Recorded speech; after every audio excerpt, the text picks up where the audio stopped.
भारत के भौतिक विभाग के अंतर्गत तटीय मैदान और द्वीप समूह का अध्ययन करेंगे।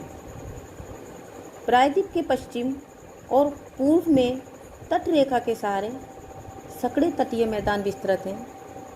इनका धरातल और संरचना परस्पर भिन्न है। इनकी रचना सागरीय लहरों की क्रिया और नदियों द्वारा लाए गए निक्षेपों से हुई है। इनके दो भाग हैं, पश्चिमी तटीय मैदान और पूर्वी तटीय मैदान। पश्चिमी तटीय मैदान पश्चिमी घाट के पश्चिम में स्थित है। यह मैदान कच्छ की खाड़ी से कुमारी अंतरीप तक विस्तृत है। इसकी औसत चौड़ाई 64 किलोमीटर है। अनेक स्थानों पर यह 50 किलोमीटर से भी अधिक चौड़ा है। इसकी अधिकतम चौड़ाई 80 किलोमीटर है। इसमें अनेक छोटी और तीव्रगामी नदियां बहती हैं जो सिंचाई और जल परिवहन की दृष्टि से कोई विशेष उपयोगी नहीं है। इसके भी 5 उपविभाग हैं, जैसे कच्छ प्रायद्वीप मैदान, गुजरात का मैदान, कोंकण का मैदान, कनारा तटीय मैदान और मालाबार तटीय मैदान। कच्छ प्रायद्वीपीय मैदान एक शुष्क और अर्धशुष्क नमकीन रेतीला मैदान है जो कभी समुद्र के नीचे रहा था। इसके धरातल पर कहीं कहीं बालू और चट्टानों के उभरे हुए द्वीप दृष्टिगोचर होते हैं। प्रायद्वीप के मध्य में गिरनार पहाड़ियाँ हैं। वर्षा ऋतु में यह बाढ़ युक्त और दलदली हो जाता है। गुजरात का मैदान कच्छ और सौराष्ट्र के पूर्व में विस्तृत है। इस मैदान में गुजरात का आंतरिक मैदान और खंबात की खाड़ी के तटीय भाग सम्मिलित हैं। इस मैदान का ढाल पश्चिम और दक्षिण पश्चिम की ओर है। यहाँ माही, साबरमती, नर्मदा और ताप्ती नदियाँ मुहाना बनाती हैं। तटीय क्षेत्रों में ज्वारीय जल एकत्रित रहने के कारण नमकीन दलदल पाए जाते हैं, किंतु आंतरिक भाग उपजाऊ है। कोंकण का मैदान दमन से गोवा तक लगभग 500 किलोमीटर लंबाई में और 50 से 80 किलोमीटर चौड़ाई में फैला हुआ है। ये बहुत ही कटाफटा मैदान है। लावा मिट्टी से निर्मित होने के कारण ये काफ़ी उपजाऊ है। तट पर रेत के टीलों के अवरोध के कारण नदियों के एकत्रित जल से छोटी छोटी झीलें बन गई हैं। कनारा तटीय मैदान गोवा से मंगलोर तक 225 किलोमीटर लंबाई में विस्तृत है। यह तटीय मैदान काफ़ी कटाफटा है। पश्चिमी घाट से उतरने वाली नदियों ने यहाँ काप निक्षेप किए हैं। तट पर रेत के टीले पाए जाते हैं। मालाबार तटीय मैदान मंगलोर से कुमारी अंतरीप तक 500 किलोमीटर की लंबाई में फैला है।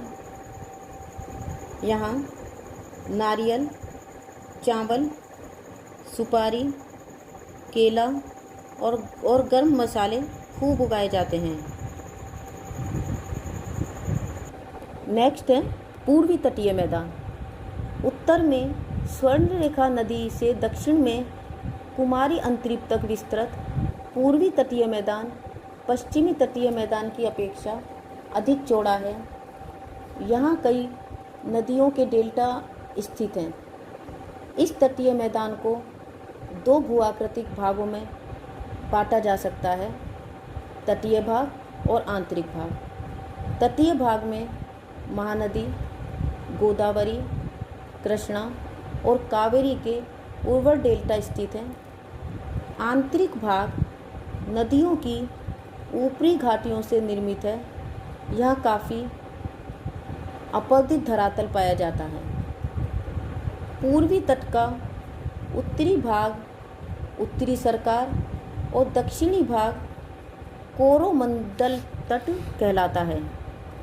इस तटीय भाग के 3 उपविभाग किए जा सकते हैं: उत्कल का मैदान, आंध्र तटीय मैदान और तमिलनाडु मैदान। उत्कल का मैदान 400 किलोमीटर लंबा है। यह मैदान ओडिशा का तटीय भाग है। महानदी डेल्टा काफ़ी चौड़ा है। डेल्टा के दक्षिण में 75 किलोमीटर लंबी चिल्का झील स्थित है। इस झील के उत्तर में तटरेखा लगभग सीधी और सपाट है, किंतु दक्षिण व दक्षिण पश्चिम में पहाड़ी चट्टानें पूर्वी घाट समुद्र के भीतर तक प्रविष्ट हो गए हैं। नेक्स्ट है आंध्र तटीय मैदान। इसकी रचना गोदावरी और कृष्णा नदियों के डेल्टा से हुई है। इन डेल्टाओं के मध्य में कोलेरू झील स्थित है, जिनमें कई छोटी नदियां गिरती हैं। नेक्स्ट है तमिलनाडु का मैदान। पुलिकट झील से दक्षिण में कुमारी अंतरीप तक 675 किलोमीटर लंबा और औसतन 100 किलोमीटर चौड़ा एक मैदान है, जिसे तमिलनाडु का मैदान कहते हैं। इस प्रकार से हमने आज भारत के तटीय मैदानों का अध्ययन किया। वास्तव में भारत के ये समुद्र तटीय मैदान आर्थिक दृष्टि से बहुत अधिक उपयोगी हैं। नारियल, काजू, सुपारी, रबड़ और ताड़ इन भागों की प्रमुख व्यावसायिक उपजें हैं। नारियल पर आधारित अनेक व्यवसाय यहाँ प्रचलित हैं। खाद्यान्नों में चावल की उपज मुख्यतः होती है। डेल्टाई भागों में मछली पकड़ना और इससे संबंधित व्यवसाय यहाँ प्रचलित हैं। देश के प्रमुख पत्तन इन्हीं तटों पर स्थित हैं। तटवर्ती मैदान पत्तनों के लिए पृष्ठभूमि का कार्य करते हैं और पत्तनों के विकास में योग देते हैं।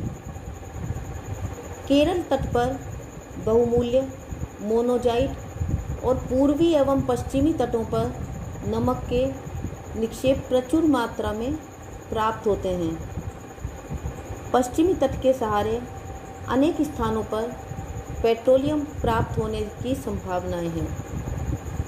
दक्षिणी भारत की अधिकांश जनसंख्या तटीय मैदानों में निवास करती है और ये सघन बसे हुए हैं।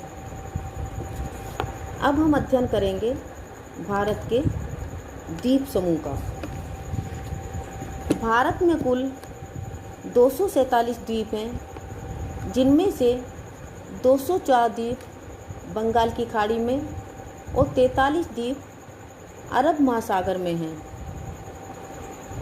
केरल के मालाबार तट से के पास अरब सागर में लक्षद्वीप है। यह छोटे प्रवाल द्वीपों से निर्मित है। कावारत्ती इसकी कैपिटल है। बंगाल की खाड़ी में उत्तर से दक्षिण की ओर लक्षद्वीप समूह है। यह द्वीप समूह प्रमुख रूप से 2 हिस्सों में बांटा गया है। उत्तर में अंडमान और दक्षिण में निकोबार। यह माना जाता है कि यह द्वीप निमज्जित पर्वत श्रेणियों के शिखर हैं। यह द्वीप समूह राष्ट्र की सुरक्षा के लिए बहुत अधिक महत्वपूर्ण है। इन द्वीप समूह में पाए जाने वाले वृक्षों एवं जंतुओं में बहुत अधिक विविधता है। यह द्वीप विषुवत वृत्त के पास स्थित है और यहाँ की जलवायु विषुवत रेखीय है तथा यह घने वनों से आच्छादित है।